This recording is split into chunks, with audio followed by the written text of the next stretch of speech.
All right, let me just, Galvin, I see him. Let me just double check with Tansy to see where he is. Actually, nothing there. Oh, I see him coming in.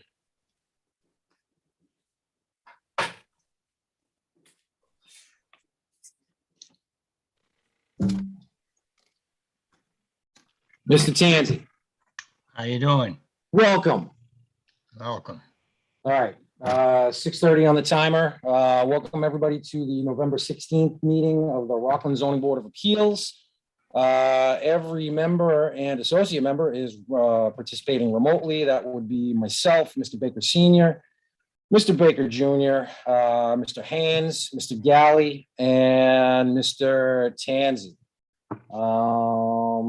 So at this point, I would entertain a motion to open the public hearing. So moved, Mr. Chairman. So moved. I need a second. Second. I got a second. Roll call. Myself. Yes. Mr. Baker Sr., Yes. Mr. Baker Jr., Yes. Mr. Haynes, Yes. and Mr. Tansy. Yes.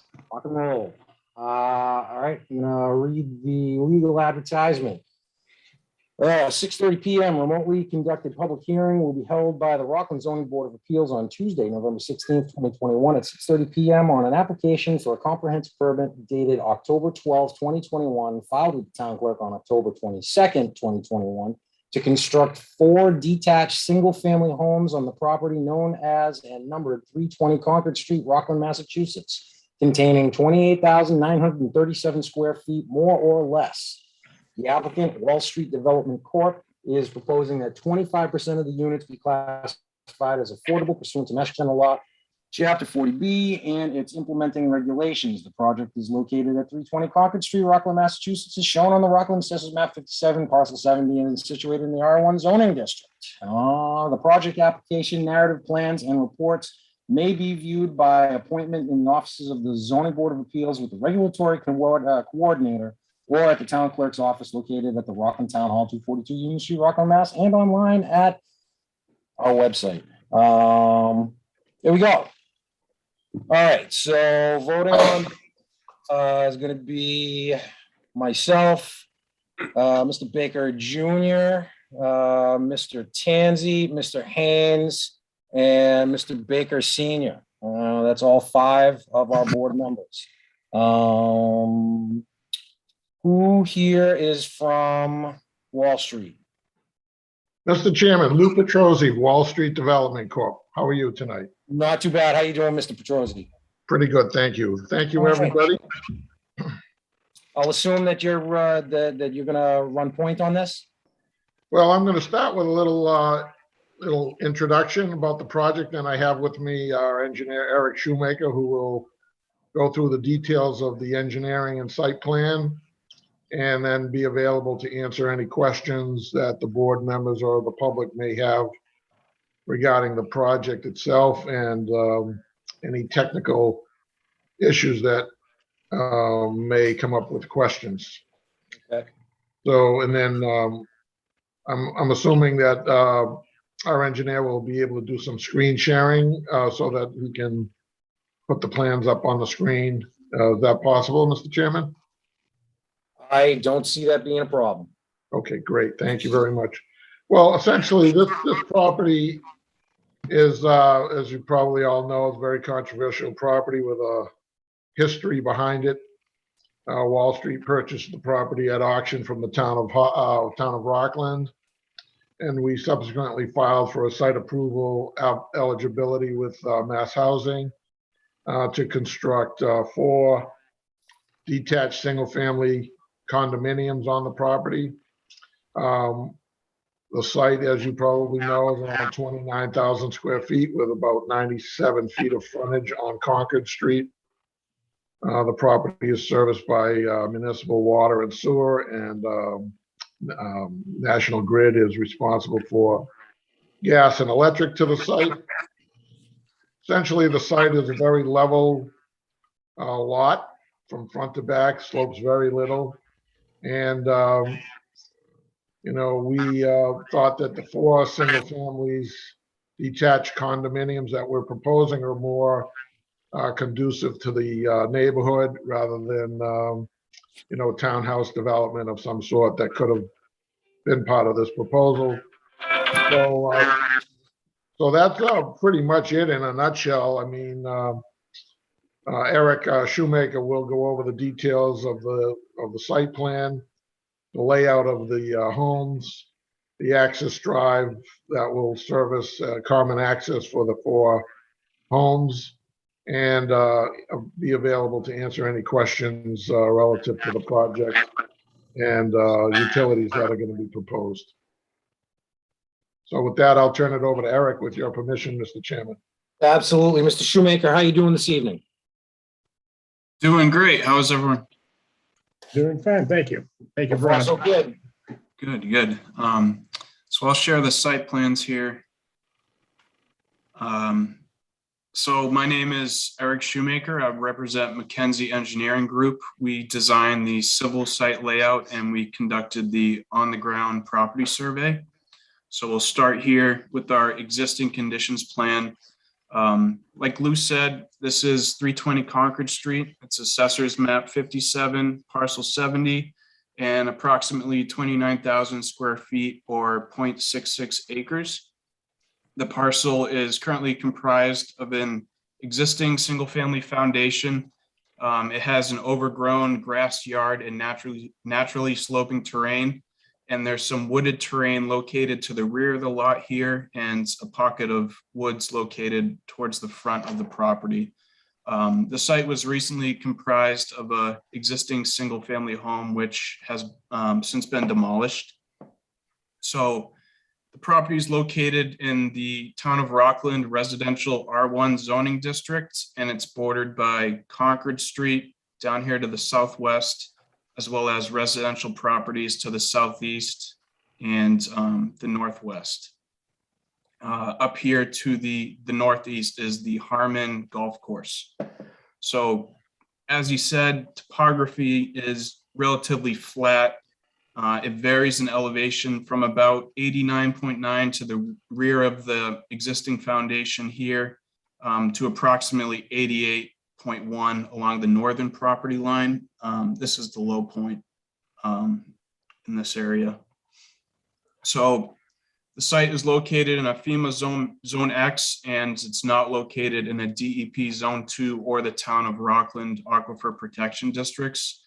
We also did not find any wetland resource areas when we conducted the survey. Moving on to the site layout plan, sheet C1.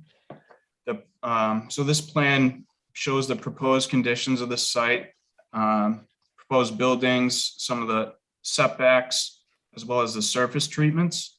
So the proposed development will consist of 4 single-family homes with a 293-foot bituminous concrete access roadway and driveways. It will also include some site infrastructure like utilities and drainage. We're showing subsurface infiltration system underneath the proposed roadway. So the road, as we're showing it now, is 20 feet wide, and it has a foot wide Cape Cod berm on each side, so a total width of 22 feet. Each single family home will have a 2-car garage and 20-foot driveway in front of it, so that can fit 4 parking spaces per single family home. That's in excess of the parking requirement in the zoning bylaw for single family homes. I think that requires 2 spaces per single family home. And over here to the left of the plan, you'll see the land usage table. We showed the required dimensional constraints of the residential R1 zoning district and just compared it to the existing and proposed to give you guys an idea of what we're trying to do here. So moving on to the grading and drainage plan. I'll just start this off by saying this was preliminary in nature when we submitted it. So we're currently in the process of sizing the subsurface infiltration system.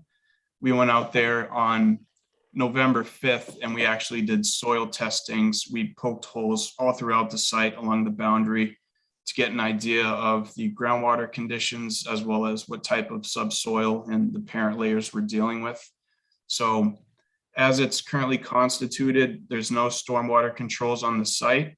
And our goal was really to design a drainage system that complies with all of the local and state stormwater management regulations, as well as attenuate the peak rates of the 2, 10, 25, and 100-year storm event.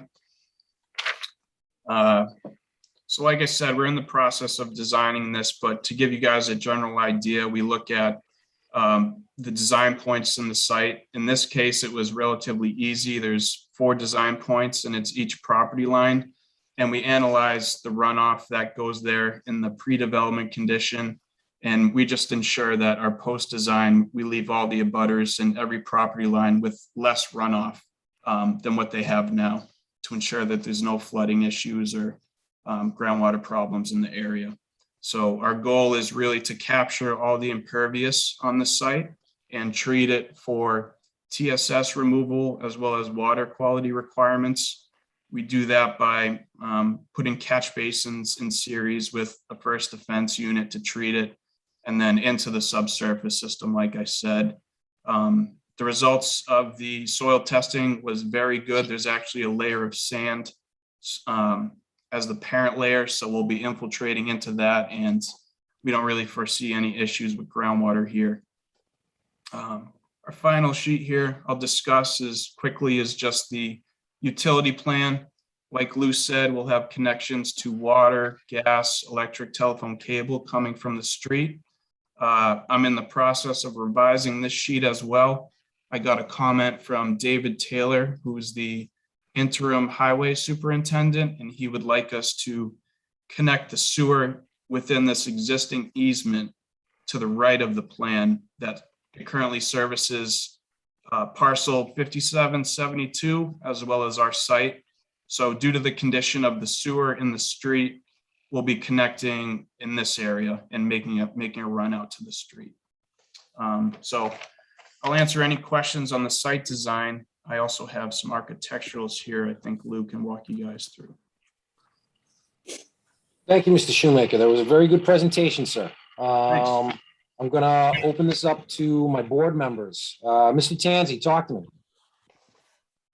Mr. Shoemaker, you had mentioned that you hit a sand layer Correct. in the infiltration area. How deep was that sand layer? I think it was about 5 feet deep. It was a layer of loamy sand in the subsoil, and then beneath that, where you see the parent layer, it was actually a nice fine sand that we had consistently throughout the site. Groundwater was a little high, but there's ways to get around that. So that's what we're planning on doing with the stormwater. Well, where was your groundwater? It was, I think a couple feet below the top of that sand. So I want to say it was about 7 feet deep. Again, I'll have that all labeled up when we revise the plan. Pat Brennan, who is the consultant for the planning board, was actually out there too, and he witnessed all of these soil testings. And what'd you get for rates? I'm using 8.27 now, which is just consistent with a sand layer that you put stormwater through. I also call for, on the sheet I'm revising, any subsoil found in the infiltration layer to be removed, and then just bring in some Title V sand if there's not consistency there. So you didn't perk it? No, we didn't perk it. You don't have to perk it for stormwater. That's usually just septic systems.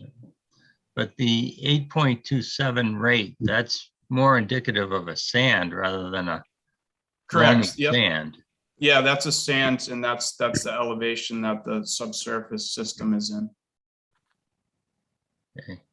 But like I said, I'll follow that up with a complete drainage report and stormwater design like we usually do. Were you planning on using galley systems, galley units for this? No, it's actually it's called a Coltech system, and it's just a series of pipe that you put underneath the parking lot, and it acts sort of like a septic system, but it just accepts the groundwater and it infiltrates it. And it has a layer of sand and crushed stone on both sides of it. It's something we use pretty consistently when there's not a lot of space on the site. Okay, and that can take an H20 load? Correct. Yep. That's right here in the notes. Okay. This is straight from the manufacturer. Are you aware that there's a sewer moratorium? Yeah, I was the engineer for Dyer Street, and we just went through the process of getting sewer approval for that too a couple weeks ago. Okay. Have you talked to the fire department about turning radiuses and hammerhead turnarounds? And, does the fire department have you talked to them about any concerns about getting apparatus in there and getting it out of there? I saw some initial comments we got from them yet. We have not talked with them yet, but we'll do so to get this sorted out. That's all I have for now. Thank you, Mr. Tanzi. Mr. Haynes, where are you?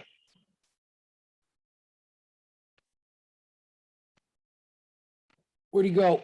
Where'd he go? Mr. Haynes? There we go. Oh, there you are. Unmuted now. So I had just a couple questions while we're going through stuff. Walk me through the lot coverage. So I saw on the plan, in fact, you just had it up, I think it said 25% coverage.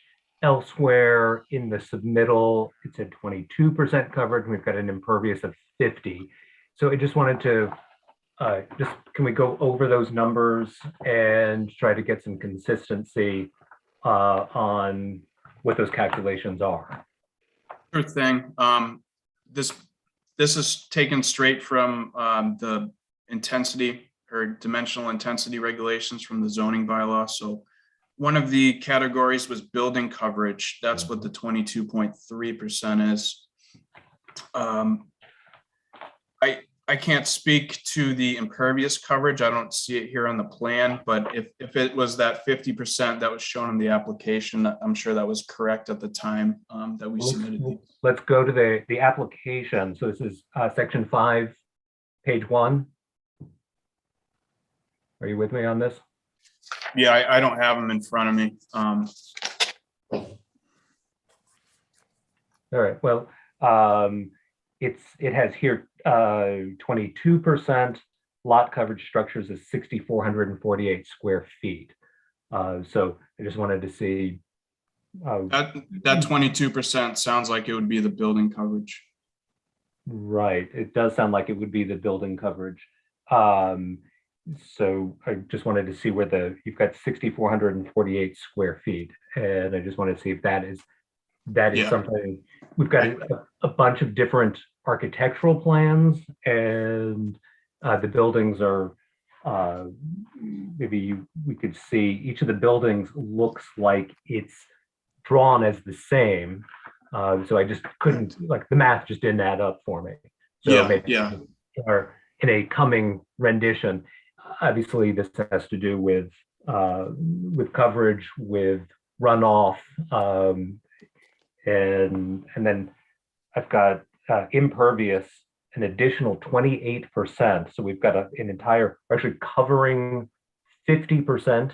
If I want to make sure I understand that right, we're covering 50% of the lot, 14,500 square feet in building and asphalt. That sounds correct.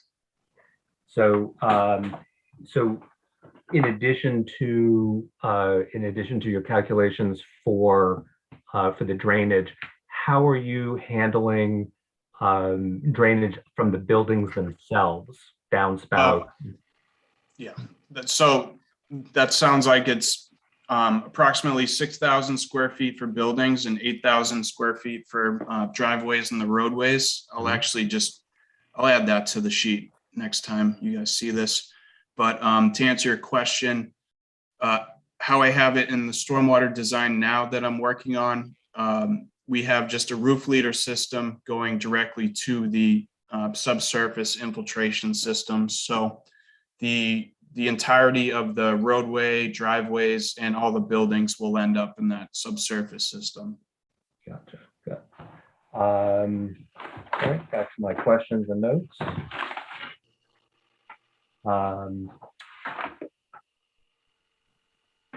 The architecturals show additional structures, decks on the back.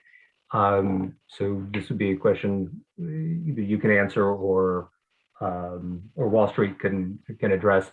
What's the intention on the decks that are shown on the architecturals that are not shown on the site plans? Well, I guess that would be my question then, huh?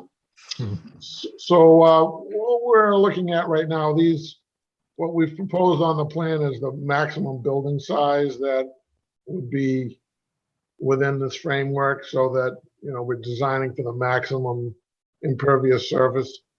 You know, once each of the homes are designed formally, we'll be incorporating some jogs to absorb a deck or an outside space. If you noticed on the plans, they're mostly, we'd call them raised ranches or split entries. And there's going to be plenty of opportunities to incorporate some sort of a exterior deck within the construction of those units. But at this stage, they're not shown on the plan, but if the board would like, we could certainly refine the plans and the footprints a little bit greater so that you have a better understanding of what we're thinking about.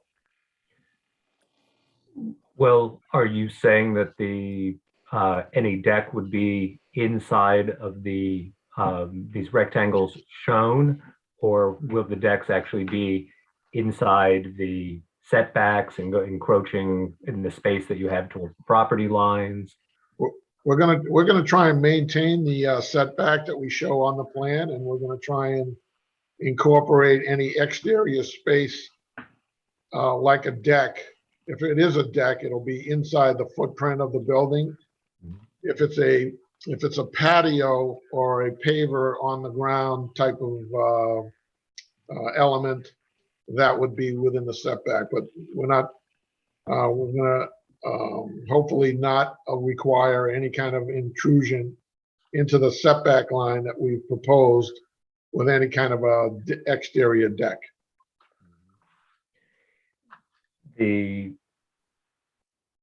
Okay, well, we'll wait to see what that is.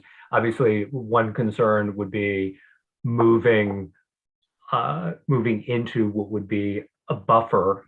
You know, if you have a landscaped area between the buildings and neighboring property, it's one thing, but it's quite another if we're going to be pushing patios and decks and outdoor entertainment spaces and recreation and living spaces right up against the property line.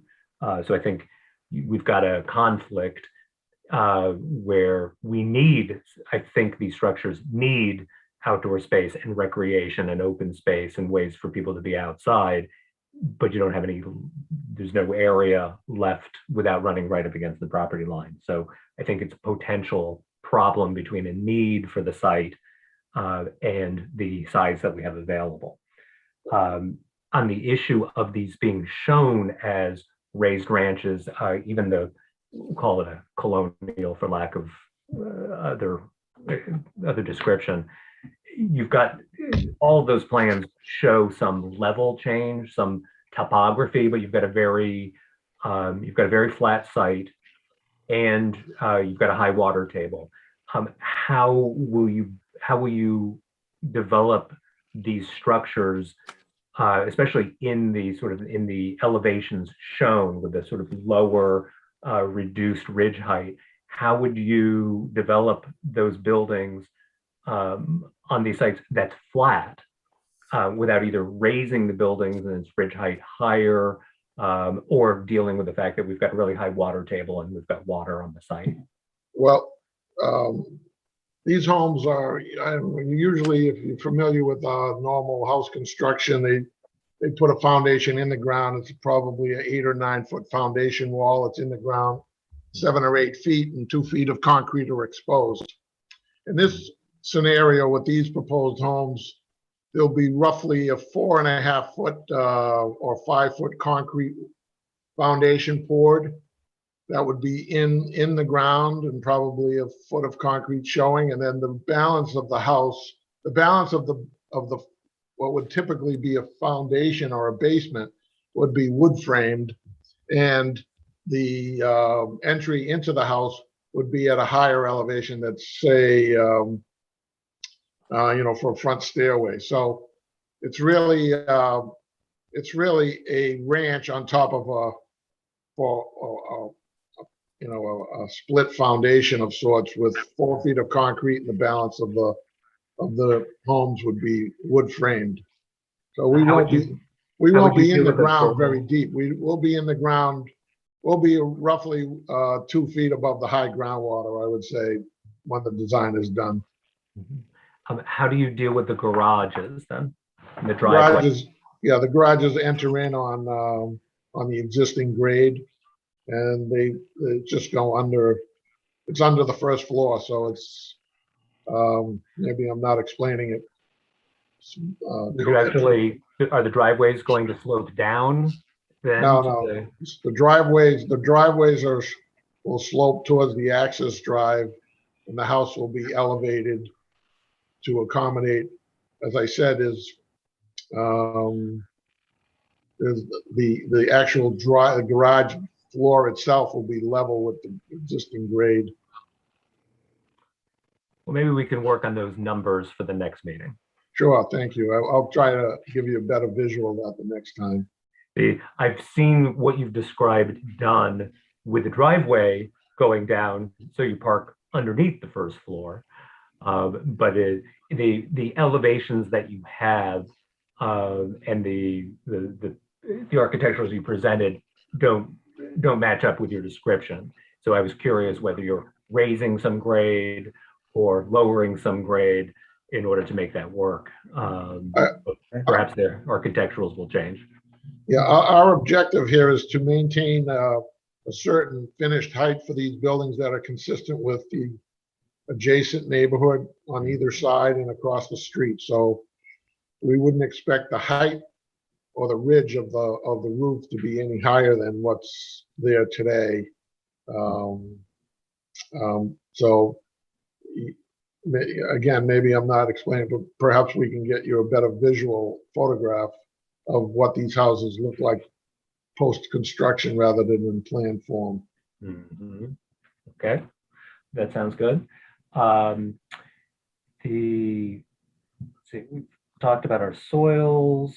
I mentioned, so we've talked about emergency egress and some concerns there. We've gotten some responses back, and there's obviously some concerns.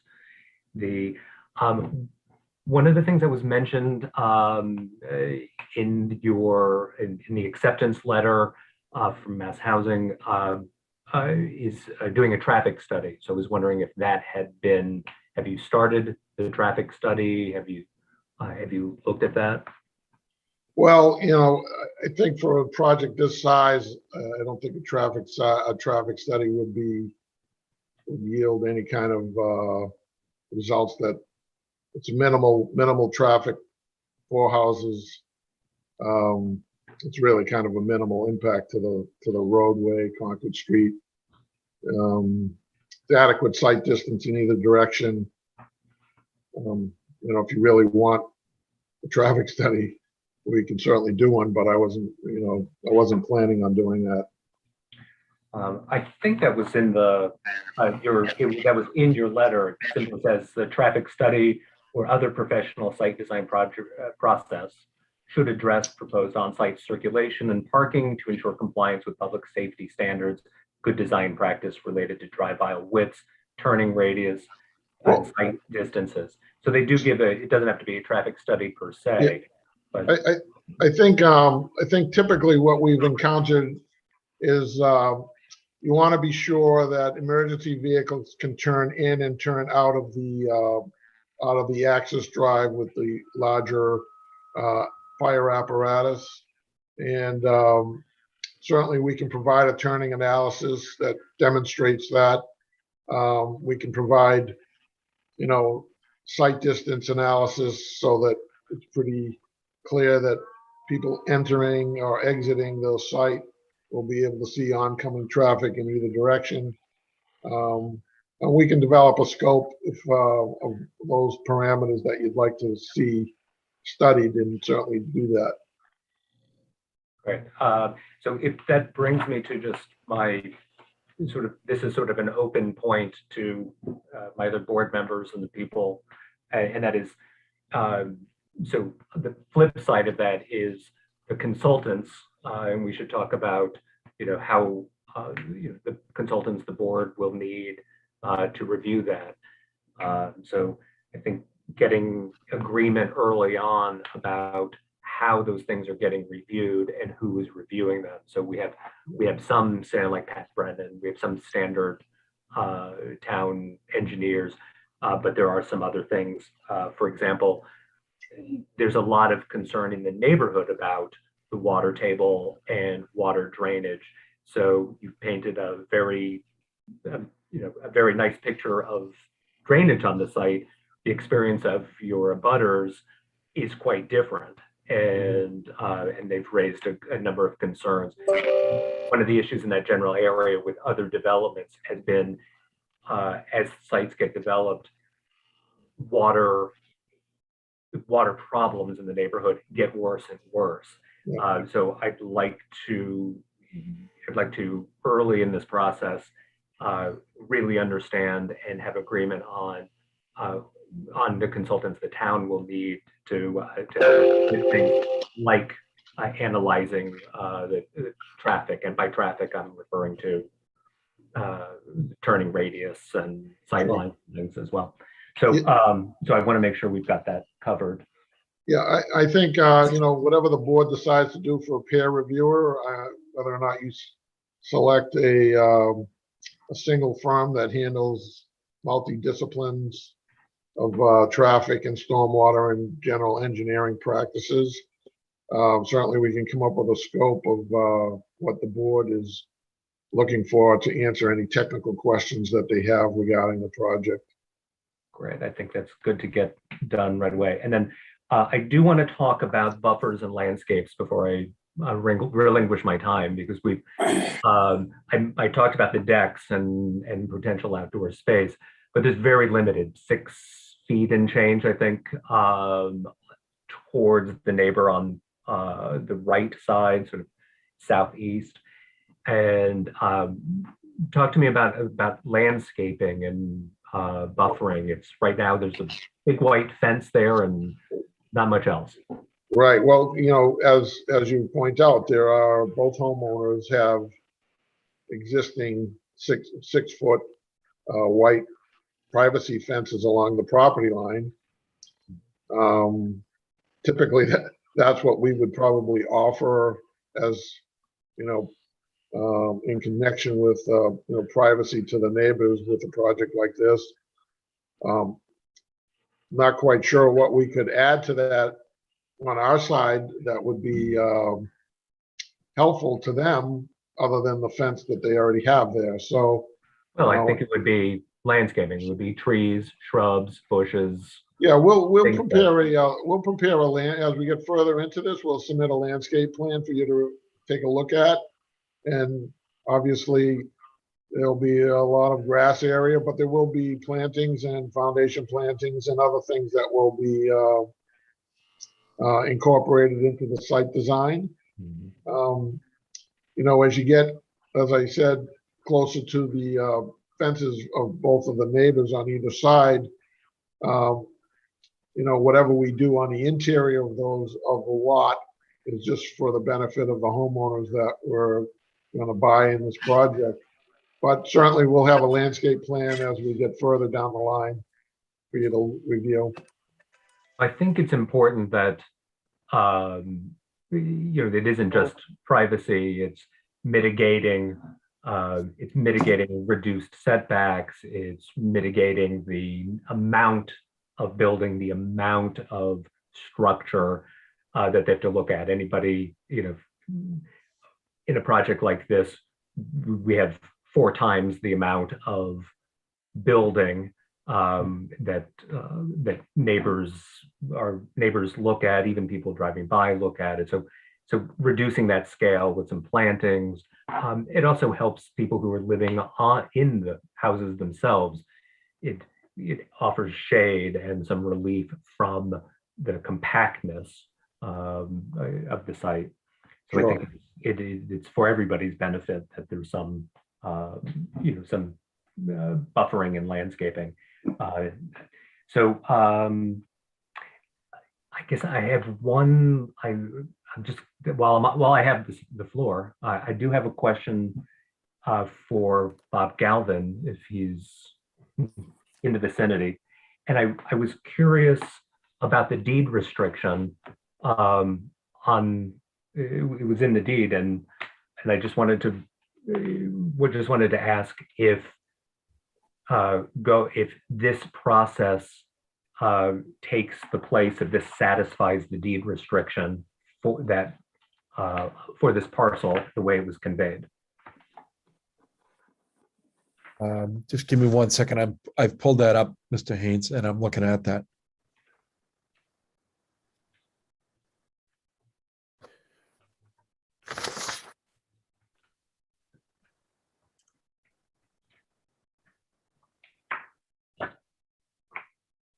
It looks like he's torn down the structure, although I'm told that there's still an existing slab there. And I assume that slab will be coming up as a part of this project. I think that's required. That would be correct. We did get an extension from the building department to allow us to take that foundation and slab up at a later date, given the fact that we were in this process. And that is scheduled to be taken out in the next 30 to 45 days. Okay. Other than that, I do not believe that there is any restriction on the property other than the deed makes very clear that this property is not buildable for any conventional project because it lacks frontage, lot width, and area. And that was the subject of the prior cases. So, the lot isn't buildable for conventional building purposes unless those deficiencies are resolved. But this is a type of a filing that allows an applicant to propose a building on lots that don't necessarily conform to the zoning bylaw.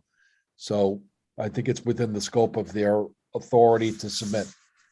Great, thank you. All set, Mr. Haynes? All set, thank you. Thank you, sir. You're not relinquishing the floor. You can always come back and ask whatever you need to later on, sir. Thank you. Mr. Baker Senior, I'm coming to you. Yes, sir. Talk to me. Thank you. If they could bring up the existing page 1.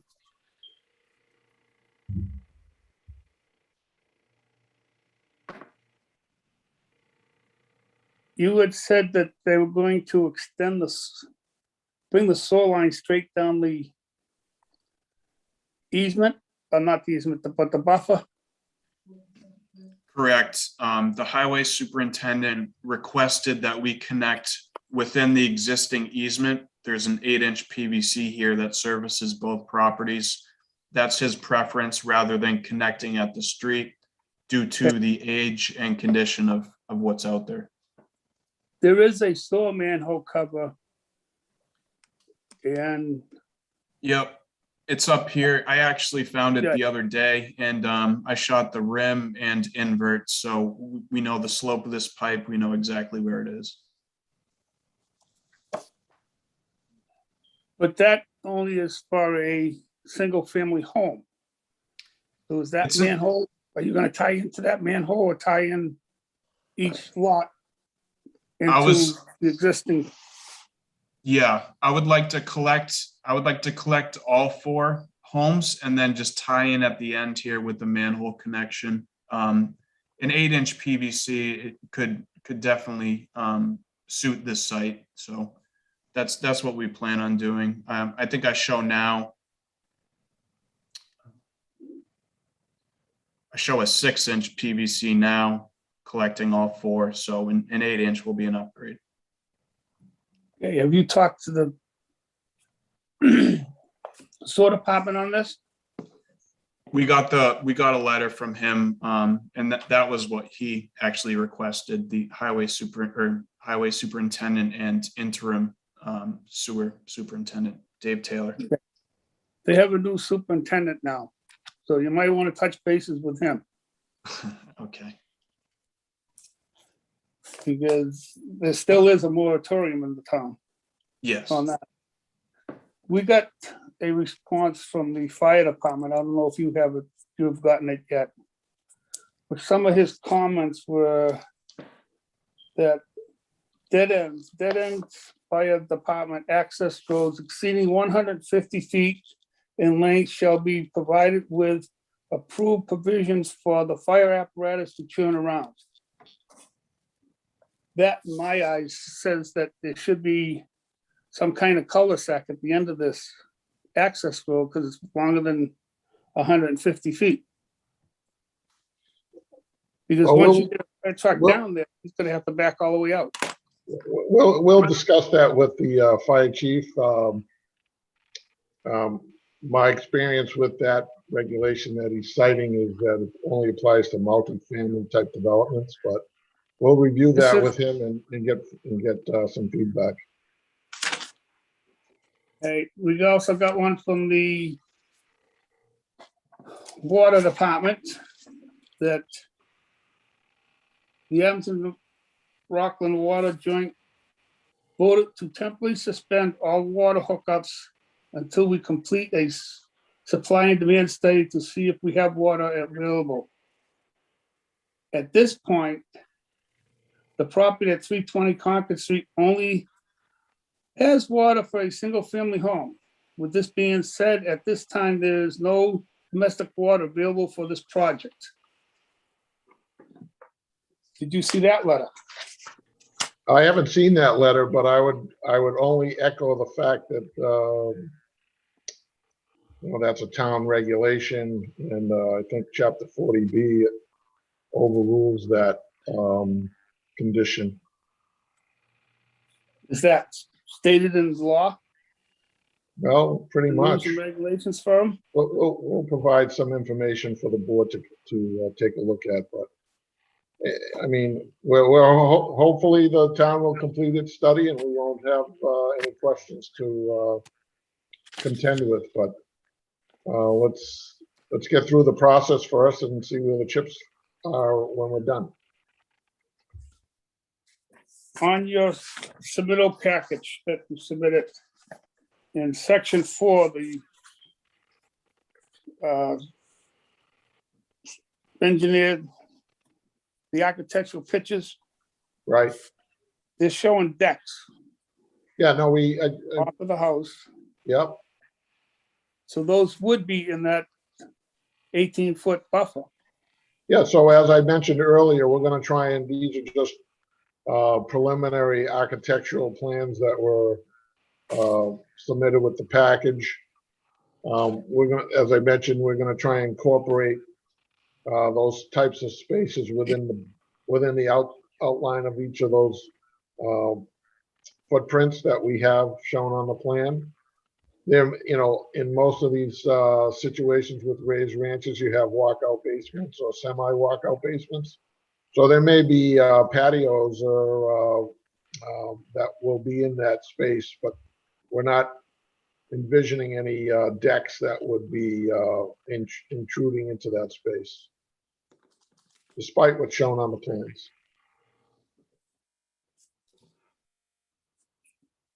That's all I have for now. Tim pretty much covered what I was gonna ask on my questions, Rob. Thank you.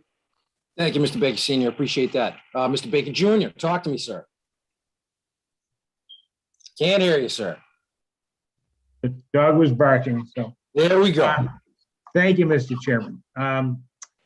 Through you to, I think I'll start with Mr. Petrozzi, just to follow up on the comment you made in response to Mr. Baker's question a moment ago, or comment regarding status of the water hookups, where the water district is saying it can accommodate one dwelling. You referenced something about 40B, and I just wanted to make sure I understood the point you were trying to assert. Are you suggesting that by virtue of the operation of 40B, merely because this is a 40B application, that you would be entitled to multiple water hookups in the face of opposition by the water district? Well, it's been my experience anyways that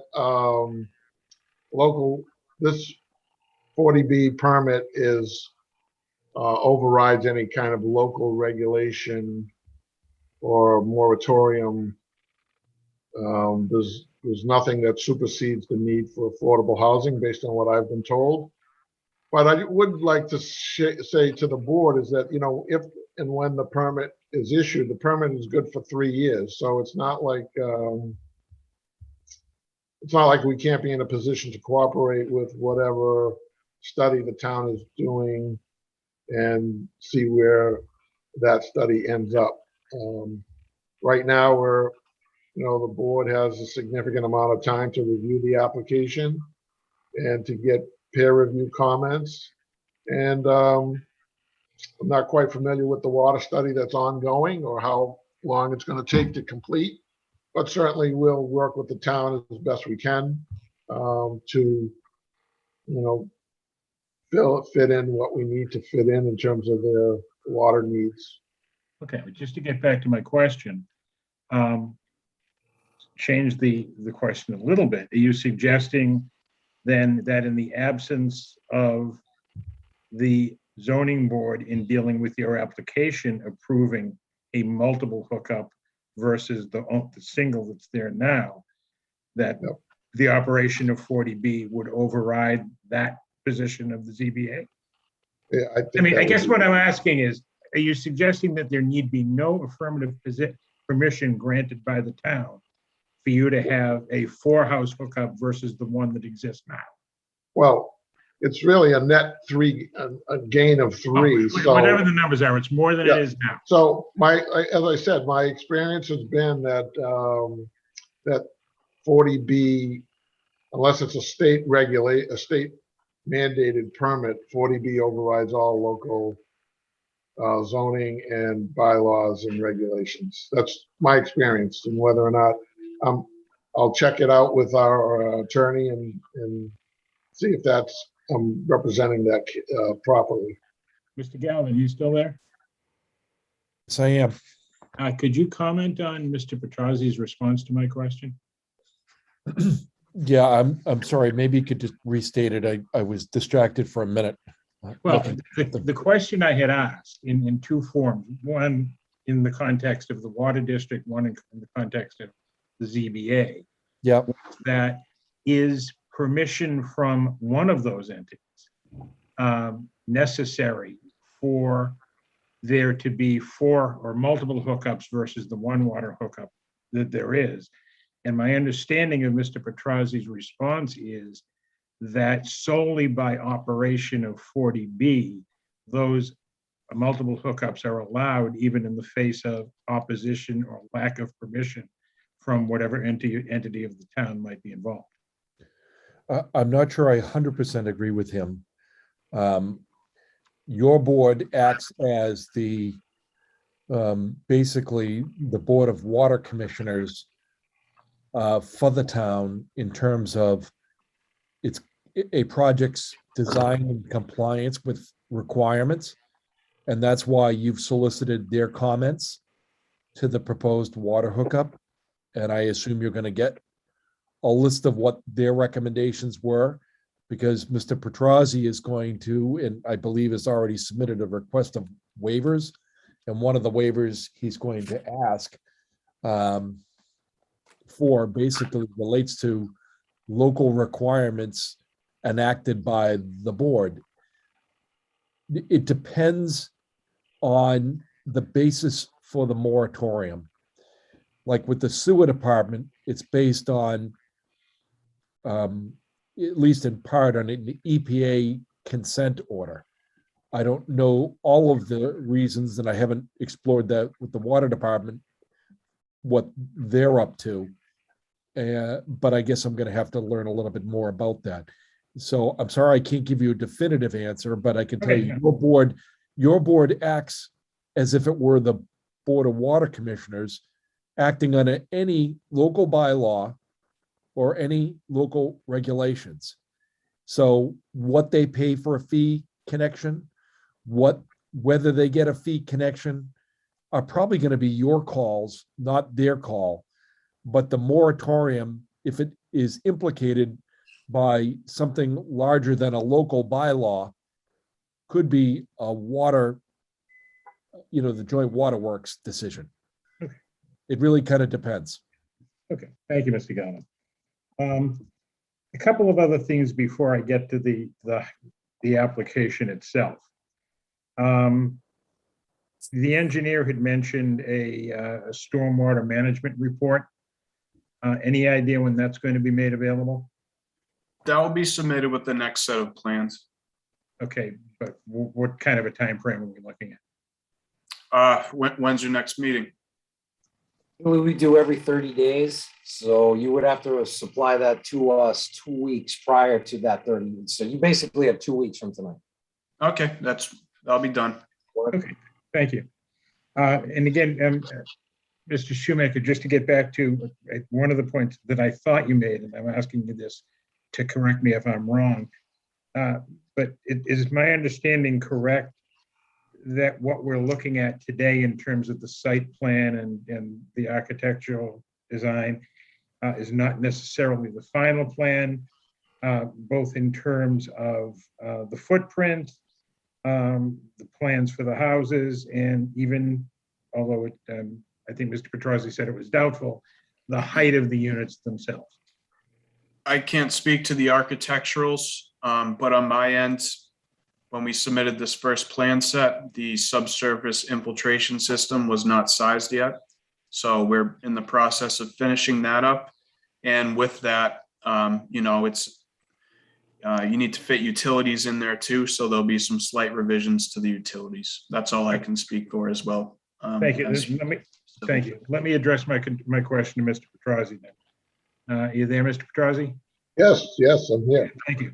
So, and I just want to make sure I have a correct understanding of what I thought you had indicated regarding the structures.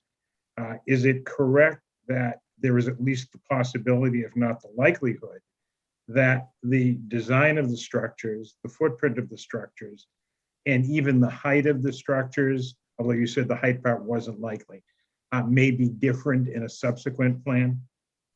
Well, I think what we've designed or shown on the plan is the maximum extent of any building.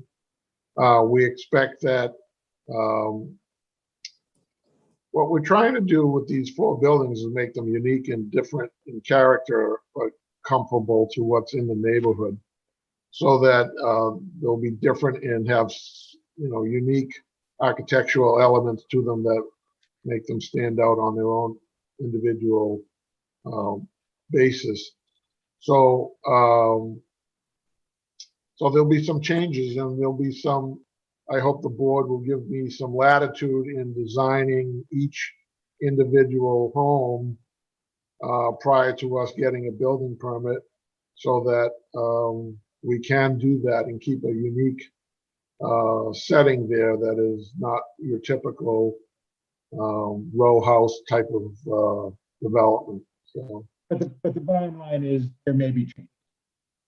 excuse me, I didn't hear that. I said the bottom line is there may be changes. Oh, yeah, absolutely. Those are simply preliminary in nature to give the board an idea of what we're thinking about. Okay. Now, if we could go to the application packet that you submitted.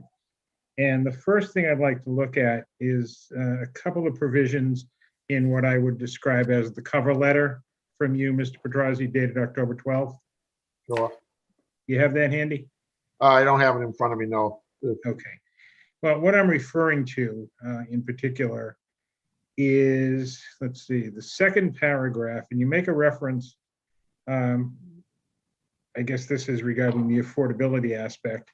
In the last 3 lines of that second paragraph, one of the homes, parentheses, 25% of the development, close parentheses, will be affordable at no more than 80% of the area median income. And the question I have is, what do you mean by area? Well, I think the mass housing has a certain demographic area that they count. You know, like up here in my area, I'm in Norfolk County, so Norfolk County has a little, it's the higher 80% median income is a little higher than maybe it is down on the South Shore or in Rockland area. So it's whatever the median income is, 80% of that, let's call it, what are you in Bristol County or what county are you in? Plymouth County. So let's call it Plymouth County. They take 80% of the median income, and then you'd have to, whoever was qualified to purchase that house as a first-time home buyer, they'd have to qualify within that 80% median income. So if we're using round numbers, let's say the median income is $100,000 per family unit. The purchaser of this property of one of the affordables could not be making more than $80,000. And depending on the family size, if it's just a couple or whether or not it's a 1 or 2, children in the family. So that's how it's figured out. And I've been told that the affordable unit would sell for in the range of about $270,000. Yeah, so is what you're telling us, and I don't know, so I'm relying on your information right now. Yeah. When you say area, you in effect, by the provisions of 40B, mean county? I think that I can get more clarification on that, but Yeah, if you could, please. yeah, I think Either that's you how they or do you it. or your attorney, whomever. Yeah, Right. that's fine. By the next meeting, that would be helpful. Sure. Okay. Now, if we can go to, this is in section 2 of your packet, and it's the first page, site development plans, proposed residential development. Looks like it's CS1. Just curious, and again, I'll throw this open to either of you gentlemen. How many feet between each of the units? I think there's 11 feet or 12 feet between each unit. Yeah, 13 feet, I guess. Okay, and that's consistent between all of the, Yes. Correct. I kept it consistent. okay. On the, I guess it would be the street side, how much, I know you said there was a 97-foot frontage, how much space between the near side of the house nearest the street end and the street itself? That front buffer is 30 feet. Okay, what about in the rear, in the back of the lot? Rear buffer is 20 feet. Okay, and what about the left side buffer? 18. Okay, Right side buffer 48.4 from building.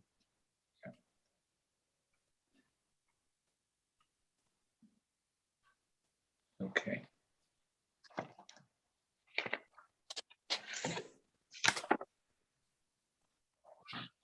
Now, if I could refer you to chapter 3. Let's see, the report on existing conditions and surrounding areas. And again, whichever of you feel more comfortable answering the question, or both of you certainly choose to. 1, 2, 3. First line in the 4th paragraph of that document. It says the property is not located within any mapped environmentally sensitive areas.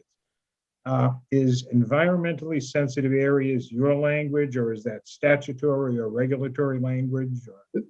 I think it's statutory because, the Mass DEP puts out these maps of critical or natural habitat or environmentally sensitive areas. And I think Eric had mentioned earlier that it's not, there's no wetlands or sensitive areas on the site.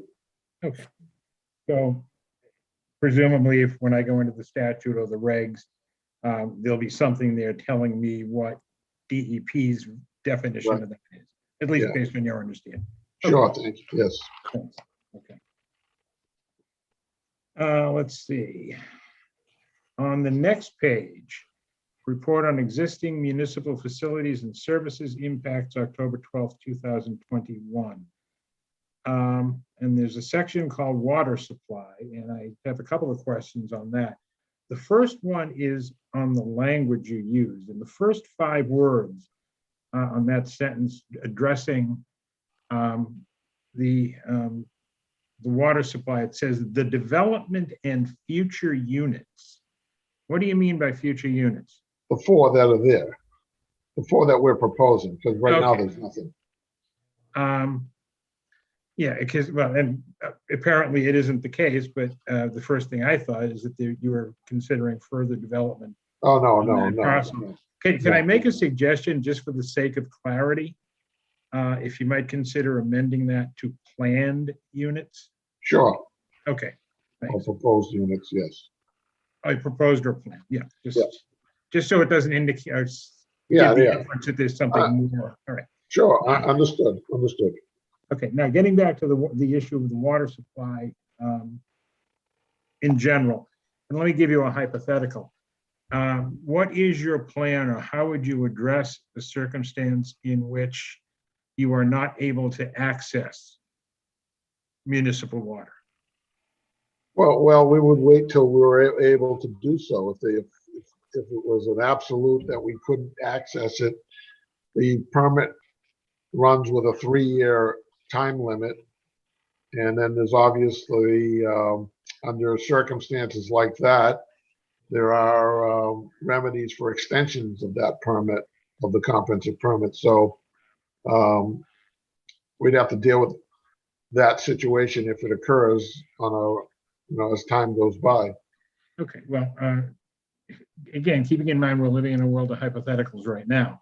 Right, Let's say that whenever it happens, within that 3-year window, Yeah. you get notification from the town of Rockland that due to whatever circumstance there might be, there is either insufficient water to allow for the hookups or whatever, but information that indicates to you that you will not have access to municipal water in the foreseeable future. Would you have an alternative plan?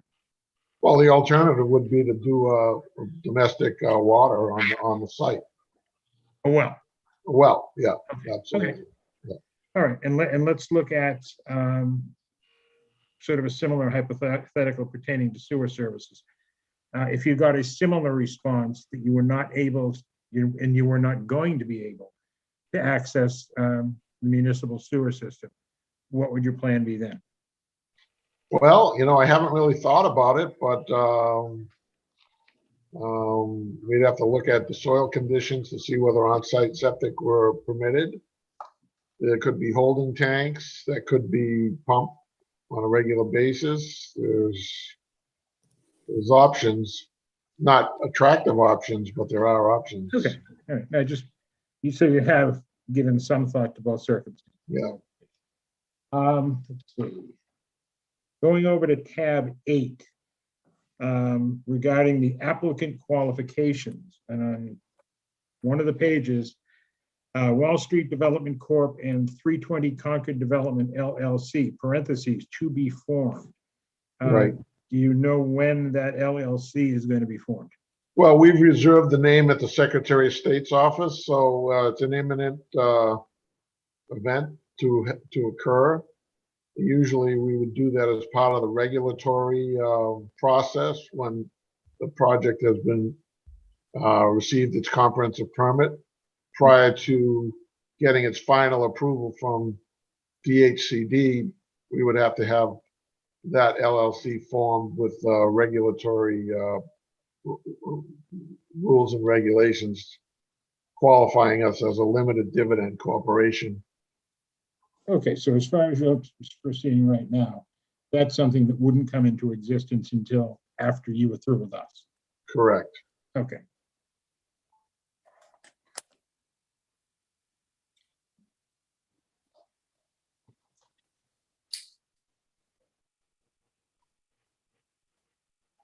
Looking at the second page of the, I believe it's the mass housing, the mass housing letter of August 30th, 2021 to you, Mr. Petrosi. The first bullet point references or says, the municipality emphasized that the applicant should include some recreational elements, such as creating additional open space opportunities for use by future residents. Have you given any thought to how that provision might be addressed? Well, I haven't really thought about much. We are abutting a golf course. There are areas to the rear of the site that could be reserved for some sort of a passive recreational use. Okay, But I but it think, is on your radar screen. oh, sure, it Okay. comes up in every community. Okay. All right. The other question I had, or another question I had, the engineer gave a fairly good description of the parking plans, in that there were going to be 2 per garage and 2 exterior spaces per house. What happens if there are in excess of 5 cars per any single house? Where does that go? Well, this is gonna be controlled by a homeowners association. Yeah. We can incorporate rules that limit vehicles within the development. There are spaces between the last 2 buildings and the first 2 buildings where there is area where additional spaces could be provided. We prefer not to do that at this point. But if the board determined that that was necessary to have a couple of visitor parking spots, we could certainly try to accommodate that somehow. Yeah, I mean, because I don't think it's an unreasonable assumption that at some point, the people who live there are going to have company, whether it's a party, a cookout, whatever it might be. So Yeah, my sense at this point, and it might become clearer when the revised plans are submitted, but there seems to be some pretty aggressive competition for the available space here. When you're talking about buffers, you're talking about recreational space, you're talking about perhaps accommodations that need to be made for the safe egress of fire apparatus. So you've got your work cut out for you. Mr. Chairman, I have a question for you, which may, depending on your answer, may lead to another question to Mr. Petrosi. One of the things that I've tried to do, or I've made a practice of doing since I've been on this body, is to take a look, or if you will, a visit to the properties subject to the applications before us. And in pretty much every instance, that's given me a wealth of information, even as I do looking at the site from the street. Last week, I drove down Concord Street, stopped in front of 320, and I don't know whether it's because of the layout of the lot or some degree of overgrowth in the front of the lot, but the reason I went down there is I wanted to get a look at the land, at the lot, in comparison with the site plan, just to see how I would envision it in its completed form. And I got to tell you, I couldn't. And again, I think it's solely due to my being on public land and not having a very good vantage to look at that lot. And my question to you, Mr. Chairman, is it appropriate for me to request of Mr. Petrosi the opportunity to go onto the property, not to take anything, not to leave anything, depending on my degree of clumsiness that day, not to break anything, but just to walk around for a short period of time, maybe 20 minutes or so, with the plans in my hand and just try to figure out what goes where and how I think it's going to look. Make it Junior, I'm going to do you one better. Mr. Petrosi, one of the things that we're gonna request is a site visit. Oh, sure. Uh, Building department, our engineer, we're gonna get everybody involved that wants to be involved.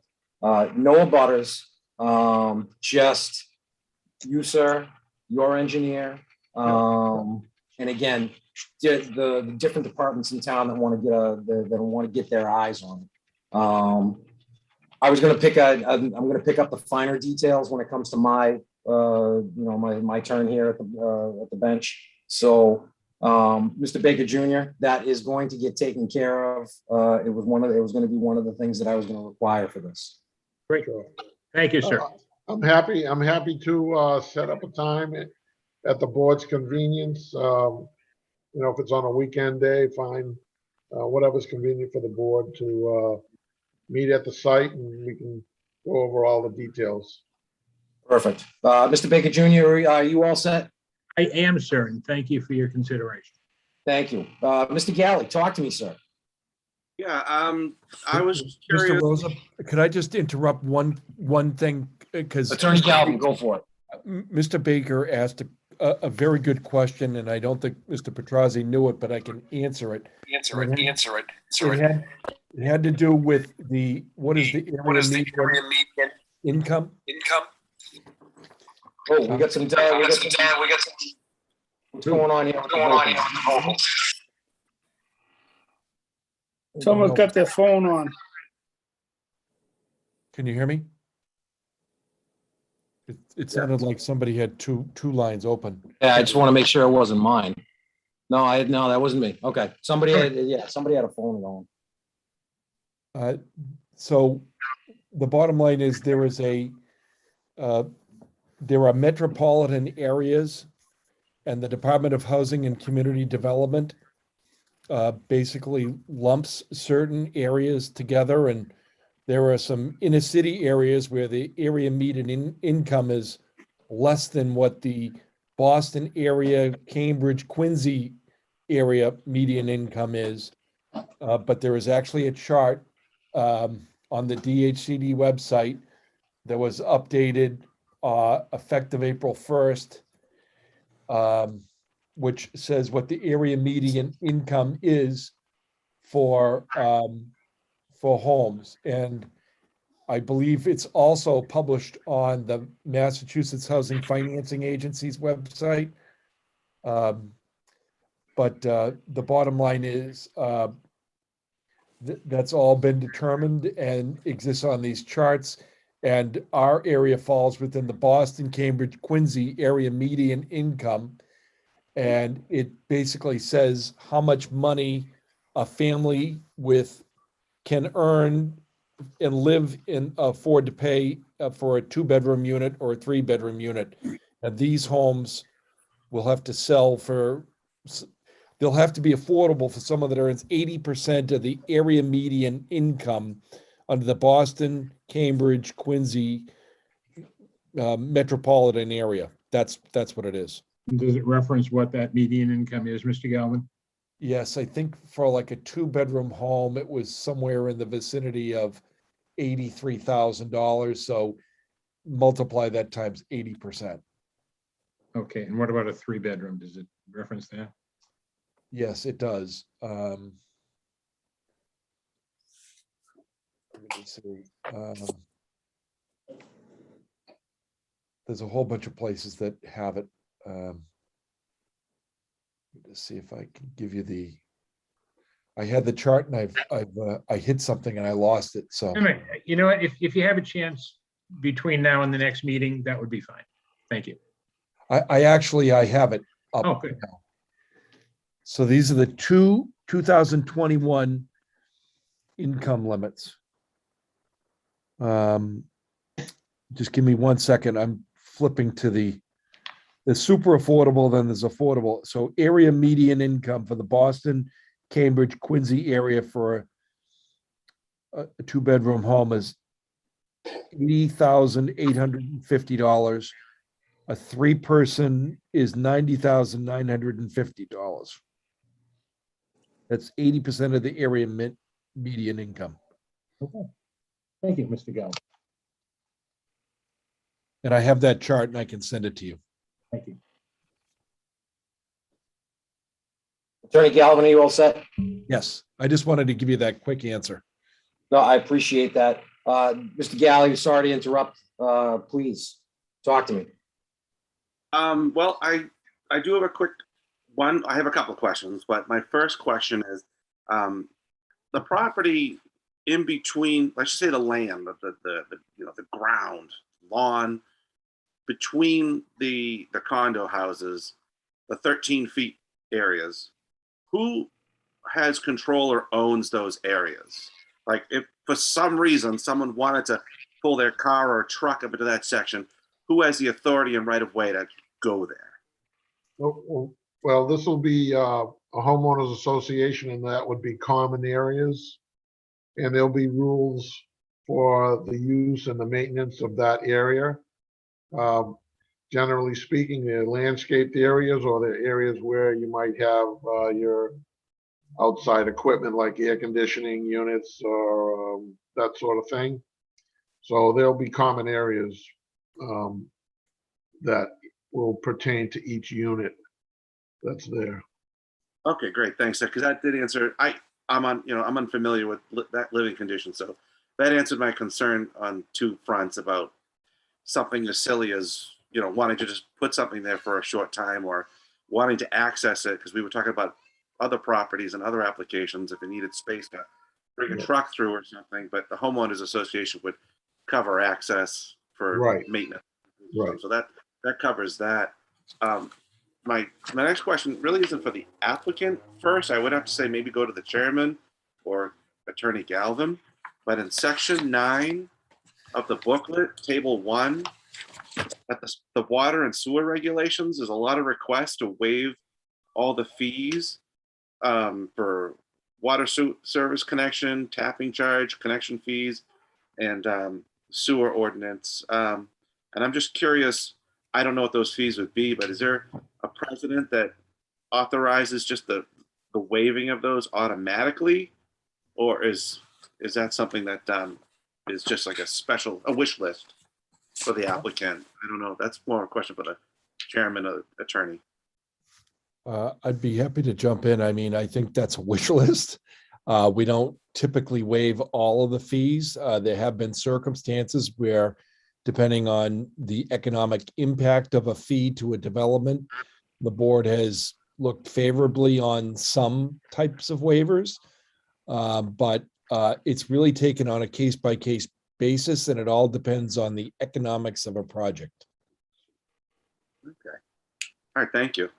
Those are the things I was concerned about. All right, Mr. Galley, you all set? Yes, thank you.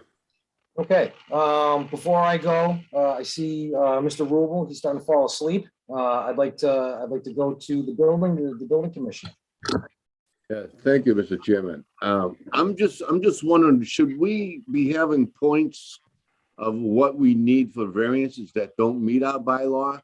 10-foot buffer along the driveway, any of the side setbacks. Should we have, even though they're gonna go for it and they'll probably get it, but should we still have a point system of what they actually need for variances? I did look at that and I thought that was missing. If you look at the second to last page of the application, they actually do have the start of one. It's not all of them.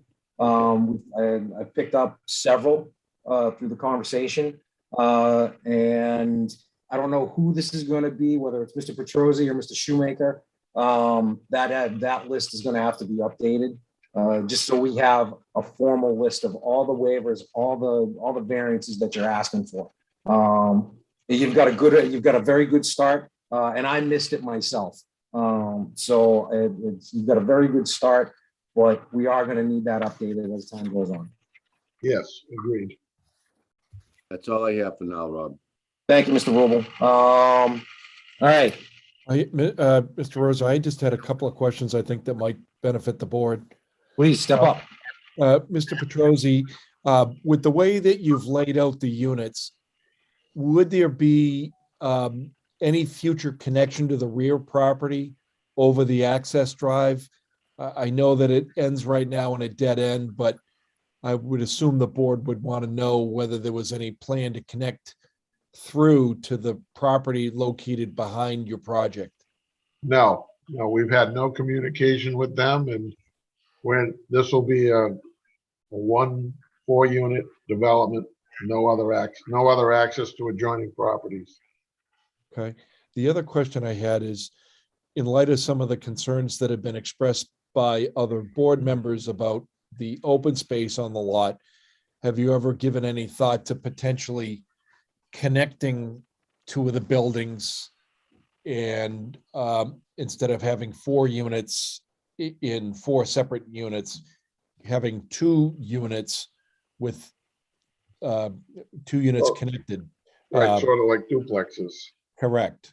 So- I didn't know if you'd given that any thought or consideration, or what that might do for your open space and or other setbacks. Well, I did consider that. I mean, most of what I do for our development is our single families. I think it fits in more in character with the neighborhoods that we build in. So when we first purchased the property, we could have proposed townhouses that would have been attached, or 8 units, 4-unit townhouse buildings or so on. I think our preference is that most people would love to live in a single family home. And that's where I think would be beneficial to this site. And even, as I mentioned earlier, the scale of the buildings or the size of the buildings may shrink a little bit, and hopefully we can pick up the slack a little bit with some extra space for buffering or recreational type of uses. But I'm not fond of the duplex or the attached housing type of units. Okay. And I know that based on the preliminary plans, and I do understand that they're very preliminary, if you were a prospective purchaser of one of these condominium buildings, would you have the choice between the 1,600 and the 1,900 square foot unit, or are they all going to be uniform, or and how do you know whether one will be 2 or 3 bedrooms? I just wanted to know if you had thought that through at this point. So the benefit of having this type of proposed house of raised or split entry home, it does allow you to have living area on the lower level, which would typically in a conventional home would be the basement, which would be all concrete foundation walls. But this does allow the additional space to be incorporated with the same footprint, but on a lower level that would still count. It would be just like a regular living area, but it would be on a lower level. Okay. And are these, if I missed it, I apologize. Are these units all proposed to be built on a slab as opposed to a foundation? Oh, no slabs. This is going to be on a foundation with as I mentioned, 4 foot or 4.5 feet of wood framing, and then the first floor. Okay, thank you. So I don't have any- there'll be open air. It'll be open to the existing grade. Okay, I don't have any other questions, Mr. Rosa. Thank you. Thank you, Attorney Galvin. My turn. Let's see. First and foremost, we talked about a potential traffic study. It's 4 houses. I don't make that decision. I think the board needs to make that decision as to whether we need to require a traffic study. I'm going to poll the board right now. What do you all think? Yeah, Don't all speak at once. I think a traffic study's in order. Got 1. I Yeah, I'm think not at a least- voter, but I have Okay. a question. How many residents are on Concord Street? I don't think anybody can answer that right now, but Just curious. that's a, I mean, if there was 50, 4 wouldn't make much difference. If there's 20, 4 makes a difference. I don't know. There's over 100. it's Okay. over 100. I'm So still not a again, voter. Mr. Galley, thank you. That actually it does help put it in perspective. Mr. Tanzi, you think that it's in order? Mr. Baker Senior? I think if anything, there has to be a traffic count on the street. Okay. Because that street is also used to service the skating rink down on Summer Street.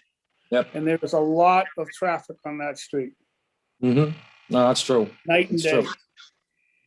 I think- It's also a cut-through street too. I mean, Yeah. people going from the center of town, you know, to Hanover, to Hanson, you know, all of, and also there's right here on Beach Hill, there's an industrial park. So there's a lot of traffic that goes, that cuts through Concord Street. That's true. That's true. Mr. Haynes, what are your thoughts? I'd love to hear your thoughts. We need assistance with at least a peer review. I don't know that it's a traffic study per se, but I think that a consultant, a peer review should be able to tell us what we should be looking for, because I think we've got turning radius issues, we've got parking issues, there's potentially 2 cars plus teenager cars, so there could be 3 or 4 cars per unit. It may sound reasonable, but I would like to have somebody assist us in determining what we need to get from the applicant and reviewing it with us. Mr. Baker Jr.? Just to follow up on Mr. Oops, am I on? Just to follow up on Mr. Haynes' comment, would that review include an examination or recommendations pertaining to the fire access and egress and turning that we had discussed earlier? Because I think that's equally important as with how traffic, regular vehicular traffic is going to be managed within the parcel, and how parking is going to be handled as well. Traffic up and down when it comes to emergency, that'll all be looked at by Pat Brennan from Amory. When it comes to a full-on traffic study, we're kind of split at this point as to whether we actually need it or not. I'm going to what I want to do is I want to default to Pat Brennan. At least I'd like the board to look at this and say, look, can we default to Pat Brennan and get his opinions on it first before we say we require it or not? That would be my suggestion. Rob, if I could I just want to add, I think I mentioned this in my question, but Mass Housing wrote in their response that they said the following issues should be addressed in your application, and you should be prepared to explore them more fully during the hearing process. And they wrote, the traffic study or other professional site design process should address proposed on-site circulation and parking to ensure compliance with public safety standards and good design practice relative to drive aisle widths, turning radius, site distances along the site drive, and parking areas. And so I would concur, if we want to get, they're looking for it, they think it should be addressed. And I'm with you. It just, even if we want Pat to direct us in terms of what's appropriate, but again, I think we need, he's not a traffic engineer. No. I think we need a peer review. We need a traffic engineer to work with us, and it should be something that we agree on right now. And if that traffic engineer consulting with us asks for a full traffic study, then that's what we should get. If the traffic engine, if our consultant says we just need a good design practice, and then and a design with some information, that would be okay with me too. Mr. Petrosi, do you have a problem with us having Pat Brennan contact his traffic engineer? No, I whatever the board wants to do is fine. I mean, I think we should probably, I don't know, if somebody is going to prepare a scope of services for a peer reviewer to look at the particular issues relative to the stormwater management, the traffic, emergency access and egress, those kinds of things. I think if whatever the board decides to do regarding peer review, we're happy to accommodate. What I'm gonna do is I'm gonna contact Pat Brennan in the morning. I had briefly talked to him before the meeting to see if he would be able to show up tonight. He was at another meeting. He said that he would try to call in or dial in if he had the chance. I don't see him on the line right now, so I'll look at him I'll talk to him in the morning. We'll get him to put together a full professional scope and get it to you ASAP. Sure, that would be great. And I think we'll submit revised plans as Eric has mentioned. We'll submit revised plans with a more formal details of the stormwater management. And so then at that point, it would be appropriate for Pat Brennan or whoever he suggests to review the plans, be at the next meeting and have a discussion about what we need to do. And then in the interim, I don't know if the board wants to set up a time to walk the property before its next meeting. We're happy to accommodate that as well. All right, let me get through the rest of what I have going. Using just the issues that I saw. Could I add, while on the subject of consultants and peer review, I think we should talk about whether now or when you're finished, and we should talk about then sort of an architectural or site plan reviewer, somebody who's going to look at both landscaping, but also look at the issue of open space with us and make recommendations. It's one of the things that that came up several times in mass housing application and their response to it. And I think we need to have somebody who's advising us on that open space, the layout, the site plan. And we hear that there's no water or wetlands protection areas, but I do think that since it's coming to us, we should even think about having somebody, a consultant who's going to help us review, at least confirm the idea that there are no wetlands or other environmental regulations that we should be looking at. Oh, that brings me to my next point. I was looking at Google Earth. You know that the golf course is behind the site. There is a pond back there. And when you start taking dimensions off of Google Earth, off of Mass GIS, and off the Rockland topographical maps, the 100-foot buffer does enter onto the property. So that needs to be looked at. Certainly, we'll take a look at it, but that still would be within the purview of this board under the Wetlands Protection Act. And absolutely, that's why that's why I need it looked at. I need to see where the limit of the 100-foot buffer lands on the property. Okay, it looked quite a ways away when I was out there, but we'll take another look at it. I'm gonna have to take another look at it between Google Earth, Mass GIS, and the Rockland topographical maps, which I have in AutoCAD. I have dimensions to everything. So I think we'll need some help with that. Yeah. Next thing I got, Mr. Shoemaker, I'm going to bust your butt a little bit. It's not a big thing. Construction details, D1. Yep. Your typical roadway cross section calls for 20 foot left and right of the center line. Yeah, that was 20-foot full width. So good catch. So it's quick little thing. I apologize. Yeah. Good catch. So let's see. All right, we talked about the proposed heights of the buildings, and we talked about how you really didn't want to go any higher than what was left or right. Is that correct, Mr. Petrosi? Yeah, we're trying to stay in that range.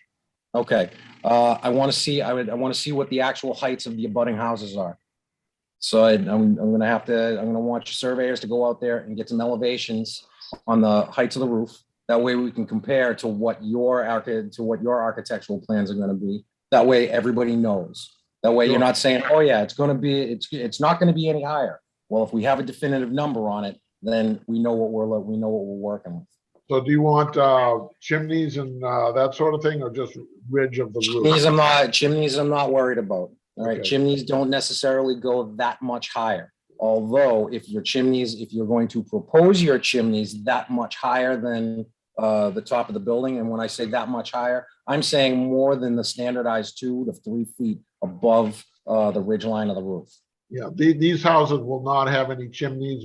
There'll be gas fireplaces direct vented out the side, so we won't have that requirement. But I'm just asking whether or not you wanted to see how high some of the chimneys are on the 2. You're talking about just the 2 adjacent properties per se? Just the 2 adjacent properties, the highest elevation of the ridge line. That way you have something that you can back check, you know what I mean? And stay Yeah, consistent. I know we can, one of the neighbors we've spoken with on the left, they have no problems, I guess, with us doing that. I'm not quite sure if we get permission to go on the adjacent property to the right. So, Don't have to. I know your survey company. I know the capabilities of their survey team. I know what they Okay. have for equipment. They Okay. don't have to do it. They don't have to enter onto the properties to do it. all right, fair enough. You hear that, Eric? Eric, you hear that, right? We can do it. We can do that. I know you can. That's why I'm saying we need a benchmark. You know what I'm saying? We need something. You say you don't want to go any higher. Let's figure out what they are so we know we're not going any higher. Great. So we got Rob. that. Mr. Baker, Should we have them send those 2 residents letters saying that they're going to be taking elevations off the street of the height of their house? Just so they don't get a call saying that someone's out here taking pictures of me while I'm standing in front of the window or anything? they don't have Just- to. Hmm? They don't have to. I can stand in front of your house and take pictures all day long if I want to. I mean, they don't have to. I hear what you're saying. I believe me. I hear what you're saying, but they don't I have think to. it'd only be a courtesy to those people, a good faith. Well, we'll try to make communication. We've attempted in the past. We've never gotten a Mhm. response from anyone. But That's fine. we'll make another effort to communicate with them and see if we can get any kind of response from them. It's not a requirement by any means. If you can, that shows good faith on your part. But again, it is not a requirement to be able to do that. So, all right, so we got the neighboring heights, we took care of that, the roadway detail, we took care of that. Let's see. If you're making a list of waivers, the driveway needs to technically, by the bylaw, has to be 10 feet off the property line. I don't know if you have a dimension on that. I don't think you did. It's there, 6 feet. 6 feet, Four. okay. That would have to be one of the variances required. Right. So if you can add that to the list. Okay. Let's see. We talked about the, Rear setback, it's already on there. Look at the second to last page of the application. frontage requirement building. Yeah, Yeah, second to last page of the app. yeah, I have it here. Number of buildings, frontage, lot width, and tables, lot area, number of dwellings, rear yard setback 50, okay. Okay, It's already there. So we got the driveway. We talked about the site visit. We're gonna coordinate that in a second. Got a question about the sewer easement. All right, let me just get to that page, y'all. All right, now I know you said you found the manhole. So we know that that's, my question is, right now, and I looked into this a little bit, that sewer easement was for one sewer manhole it goes and connects into the roadway, and the two houses at 320 and 330 Concord Street both tied into that, correct? Correct. I have a plan from the town sewer that shows that. It's just a Okay. sketch, but it shows ties from the buildings, and that's something we verified too. All right, so and if you pop you said you popped the rim, you may have seen it, you may not have. There should be two pipes coming in and one going out. Yes, we popped the rim. We confirmed both of those pipes as well as the sizes. Okay, so my question is, who maintains that? Do both properties technically maintain that?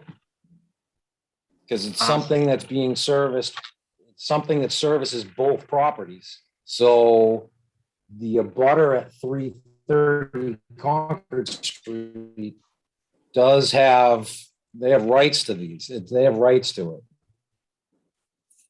Well, I would think that they have rights to the sewer line to So maintain it. who's picking up who's gonna end? But we're not proposing to connect into that manhole. We're gonna install a new line down the property line and Not what Eric said. add another manhole at the end to Yeah. connect in. We would We're like not to gonna- connect here at the bottom. Right, we're not gonna disrupt that connection that they have. Okay, so you aren't gonna be connecting into the easement. Well, we'll be in the area that is included in the easement, but it will be a separate line within the easement. But the easement. But the neighbor has rights to that easement on both sides of the property. So don't Yeah. you have to get their permission to be able to do this? No. They have the sewer easement itself is that width in the event that you had to go in there with a piece of equipment and work within that area to repair or replace the line or to pump it out or some sort. That's really the area that's, Who is the easement? Who retains, I guess, the usage of the easement? Is it for both properties or is it the town? yeah, absolutely. I believe it's for both properties, but I'm not quite, every town is different, but I'm not sure. Let's say there was a blockage of the sewer line. Who would you call? Who would the homeowner call? Would they be responsible for calling their own party to unclog it, or would they call the town sewer department to service it? I'm not quite sure how it's handled in the town of Rockland, but in some instances, a town under these circumstances would go out there and repair or replace it. In our view, based on the development that we're proposing, we'll have a homeowners association that will be responsible for maintaining the line that provides sewer service to the 4 buildings that we're proposing. But the homeowner on the other side at 330, they'd still have the right to maintain, repair, and address that line if they needed to in the future. It's pretty common type of easement. We lost Rob. That was nice. That came back nice. All right.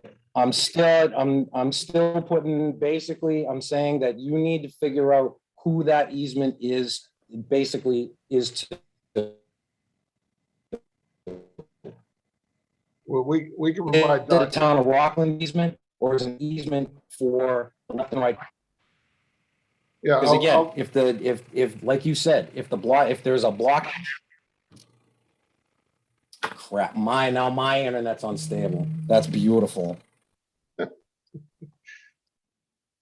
well, I'll get you some, I'll have it looked into a little bit greater detail and have a legal opinion. Mhm. All right, I'm getting notification that my easement, that my internet is going slightly in and out. So if, for some reason, if I blip out again, somebody text me. Okay. Let's see, so we got the easement. All right. I made notes about this limited dividend corporation LLC. That would, you said that ends up getting created at the end. Well, the process is that, as I understand it, the zoning board, once a comprehensive permit is issued, then there's regulatory agreements that need to be executed with Department of Housing and Community Development. And at that point, that's when the LLC will be formed, and created with rules and regulations relative to the restrictions that come along with the limited dividend status. Okay. All right. So if anything, we just make sure that it's in there for a condition of some sort. That's fine. Right. The next thing that, again, we beat this kind of up, the decks, covered entries, anything bump out along the foundation, for windows or something like that. That all does have to be shown on the plan. We know that, because decks are subject to the zoning bylaw. So we would need to see waivers on that, or variance requests. So that would need to be updated. Covered entries, all the plans seem to call for, all the architectural plans call for covered entries. Those would also be subject to the zoning, although that's going to be far enough away from the side setback. So I don't think we have to worry about that. But they would still have to be shown. Okay. Because in the end, when it comes to anything roof, that's all going to be needed for drainage calculations, as far as I know. So anything roof runoff for the houses, that's, your engineer is going to need to know that. So if you can definitely make sure that if the overall footprint is the footprint, I don't see how that 31 by 50 box is going to cover everything. I did some math. It doesn't look like it covers everything, but again, we got to make sure that the decks, covered entries, and anything bump out around the foundation definitely needs to be shown on the plan and dimensioned with the setbacks shown, so at least we can see that. If you're going to do patios, as far as I know, if you look at, I'm not sure if Mr. Rubel is still here, but I think if he is still here, he might be able to confirm this. I don't think patios are subject to the zoning bylaw. No, generally they're not. You're right on that, Rob. Okay, so if you were going to stick to patios, from a design standpoint, you don't have to. It would be nice to show the dimensions, but you don't have to ask for a waiver because there's no required zoning dimension for required minimum for a patio. But decks, yes. So if we make sure to get that all on the plan, that would be good.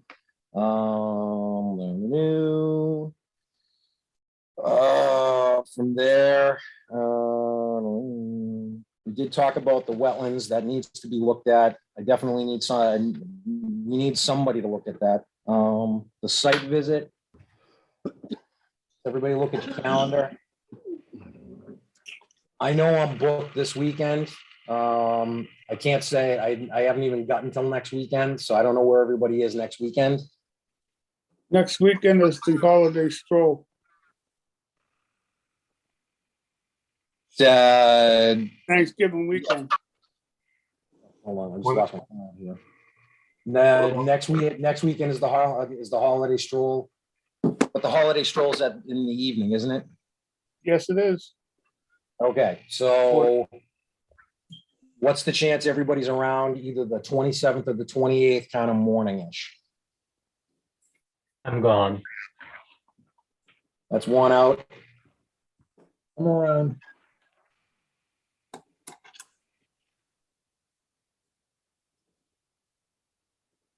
Because basically what I'm looking at is either the 27th and 28th. We push it to December, which would be the 4th or the 5th. I think we need to do this within the next 2 weeks, within the next 2 weeks prior to at least a couple of weeks prior to the next meeting. My next availability for sure would be the 11th or 12th of December on a weekend.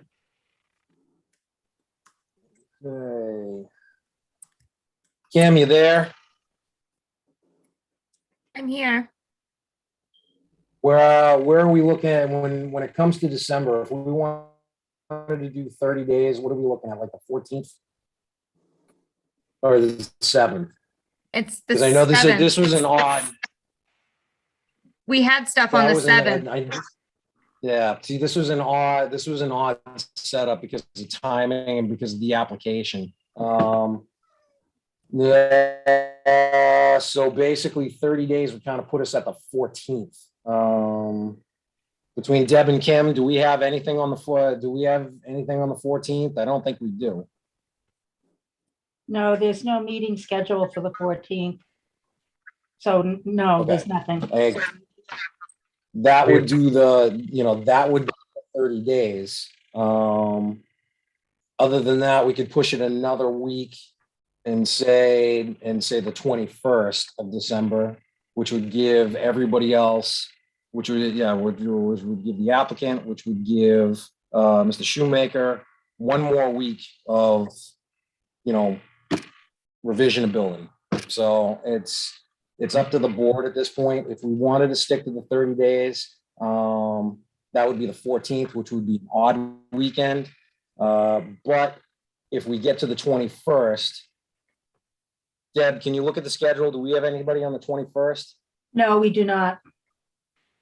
If we were to continue this meeting to the 21st, if we did the site visit somewhere between the 11th and the 12th, I want everybody to be there. That's my whole point. So I'm trying to make this work for everybody. Does the 11th or the 12th work for everybody? Mr. Petrosi, does that work for you? Sure. Okay, we got that. Board members, 11th, 12th, somewhere on one of those days. Does that work?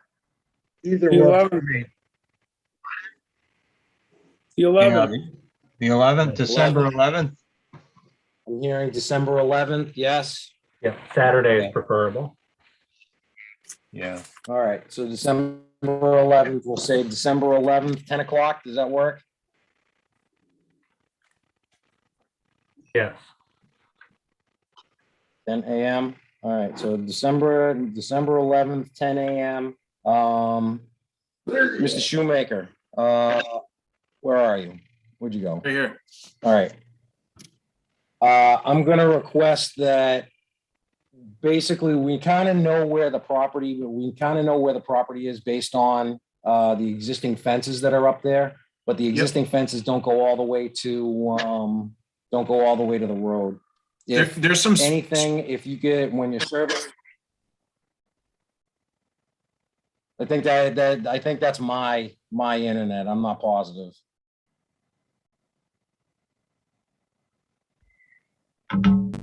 All right. Am I losing everybody here? Yeah. Yeah, no, something's going on with the internet in the building. Again. So I'd just like to say that we found some delineation of the property lines, and we actually spray painted bright orange spray paint delineating the property corners. And I found these the other day with Lou. So as long as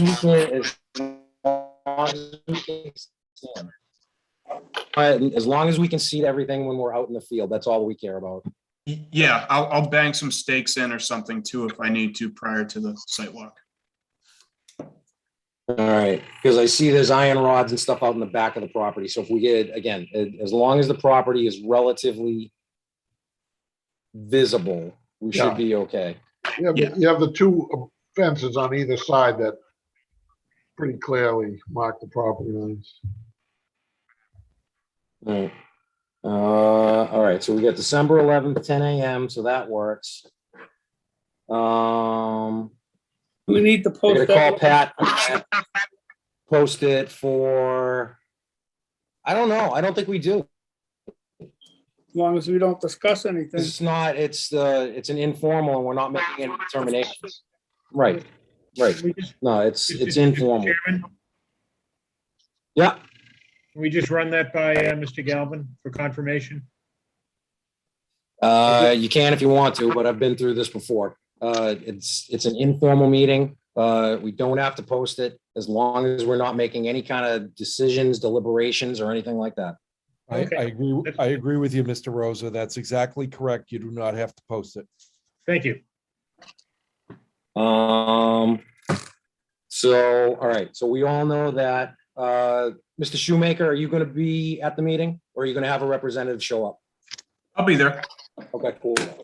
All right. You know what would be helpful if you could Um, stake out, if they could stake out like the corners of the buildings and maybe the roadway. That'd give you some perspective.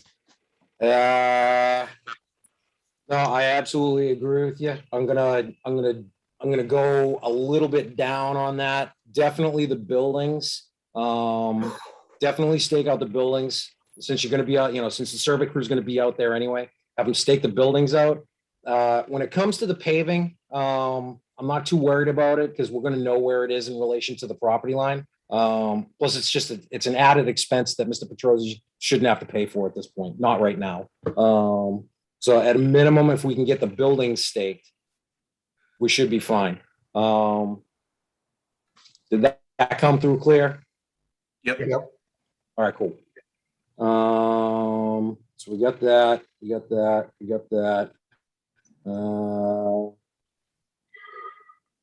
I think that's everything that I've got.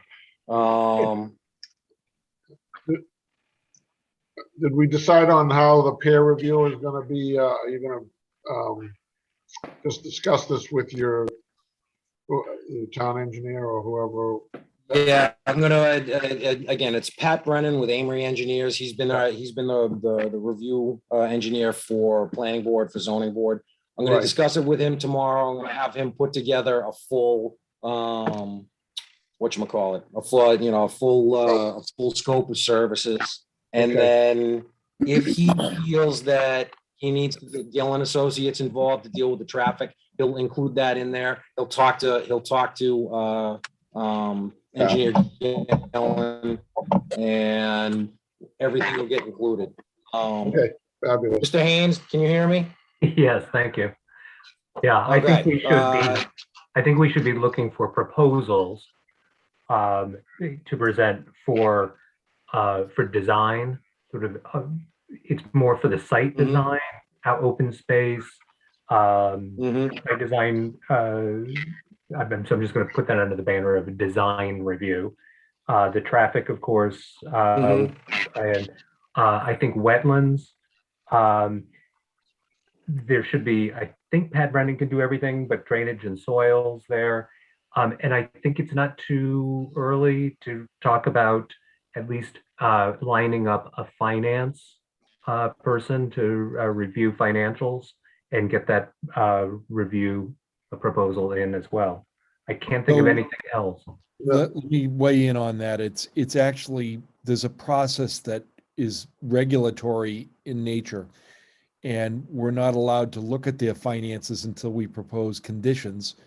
And if Mr. Petrosi objects to those conditions on the basis of economics, then we can request his pro forma to evaluate whether the economic argument that he's making is a valid argument or not. So it would be premature to request the financial review.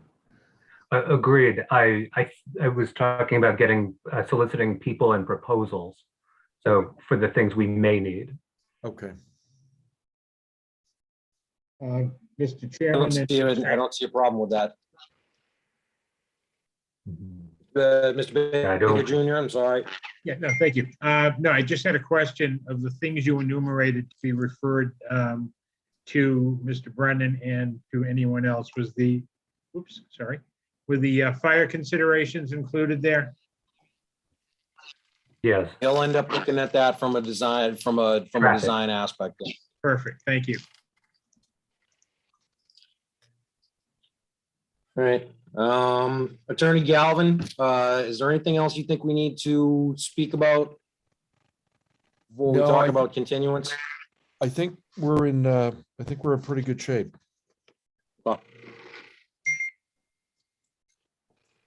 Rob, we're gonna hear from the abutters. I think Not it's tonight.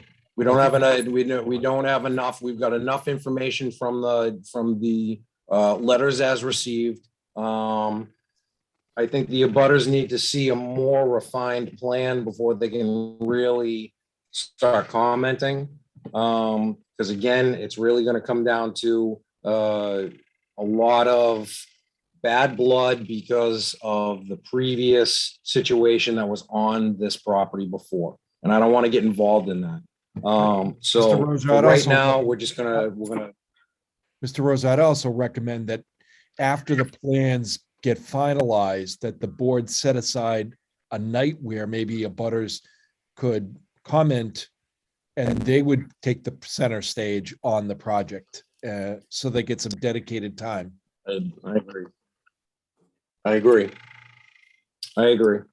All right, at this point, I guess I would entertain a motion to continue the public hearing to a date and time specific.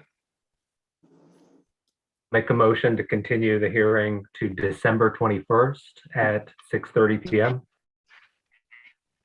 Second, Make sure we're at the right place. I have a motion, I have a second. I just want to look at it again. The 21st. So again, that works for everybody. All right, I have a motion, I have a second. I'll do a roll call. Myself is yes. Mr. Baker Senior, Yes, yes. Mr. Haynes, Yes. yes. Mr. Tanzi, Yes. yes, and Mr. Baker Junior. yes. All right. I guess we're That's good to, December we're good to go. 21st. December 21st at December 21st. 6:30. Thank 6:30. you. Between Kim and Deb, you got that? Yes. Yes. All right, everybody's got that. All right. Mr. Petrosi, I'll have our regulatory secretary get in contact with you either tomorrow or the next day. I don't know when I'm going to get that from Pat. I'll try and have that by the end of the week. Sure. And as soon as we get that, it'll be forwarded to you. I'm assuming Deb has your email address and Mr. Shoemaker's address. Correct. Okay. As long as everybody has, as long as all email addresses are are together, we'll be able to make that work. And again, 2 weeks prior to the meeting, we need to have, if you're doing any revisions to anything, we need to have that, we need to have all that documentation 2 weeks prior to that meeting for, for our review. If you want to start putting some stuff together, like the drainage and everything, what I'd like to see happen, Mr. Shoemaker, is that once we get everything squared away and Mr. Petrosi is okay with Pat Brennan reviewing everything, I'd like it to happen that you and he are able to talk back and forth. So we can start, if there are issues, if Pat needs things changed, you guys can talk directly without having to go through the board. Does that work for you? Yeah, I have a good relationship with Pat, so. Rocking. Okay, no, that's perfect. And Deb, can I ask you to do me a favor and make sure that both Mr. Petrosi and Mr. Shoemaker have all documentations thus far from all the different departments? I just want to make sure that they have everything. And Yeah. then, just so you know, for both of you guys, we post everything online. So as time goes on, I check the website every once in a while, because you're going to see a lot. We post all the butter notification. We post everything on the website underneath your project. So as time goes on, I would suggest that maybe once every 2 to 3 days, you check the website for anything that's been published under your project. So at least you can stay up to date with everything that everybody else is saying about the project. Great. Got it. Thank you. All right, so that takes care of that. Let me just get rid of this. Let me get rid of Google Earth. Get rid of the topographic maps. No. That might be why I was flipping out here. I had 12 windows open. All right, what else we got going here? Again, we're good at this point. We've continued the meeting. We're gonna go on to non-deliberative announcements and scheduling. Nothing I need to talk about. Anything else anybody needs to talk about? We got minutes. We got minutes, but they're not on the list. So the meetings, the hearing's been continued, the board voted. Oh, yeah, yeah. Yeah, Okay, great. Yep, so Thank you. Thank you very You guys much. can take off until the next meeting. I Yeah, apologize. we'll see you on the 11th. Appreciate your time. Thank you. No, not a Bye-bye. problem, Mr. Shoemaker. Thank you. All right. Where is it? Okay, everybody else is left. We got non-deliberative announcements and scheduling. Yes, we got minutes. But did I lose it? Did I lose everybody again? No, Here, we're here. All right, everybody's still here. Okay. All right, because something weird happened and it like blipped out and I lost everybody's video.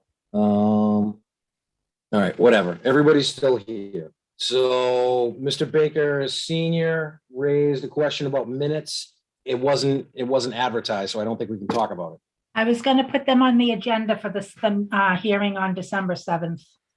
Okay, I like that. Do we have any other meeting minutes or any other decisions that we're waiting on? We're waiting on the decision for Lighthouse Development on North Ave.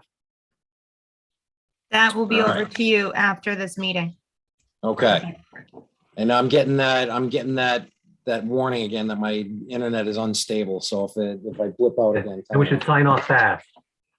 Then we should sign off fast. Okay, so we've talked about everything. Motion We gotta adjourned. call.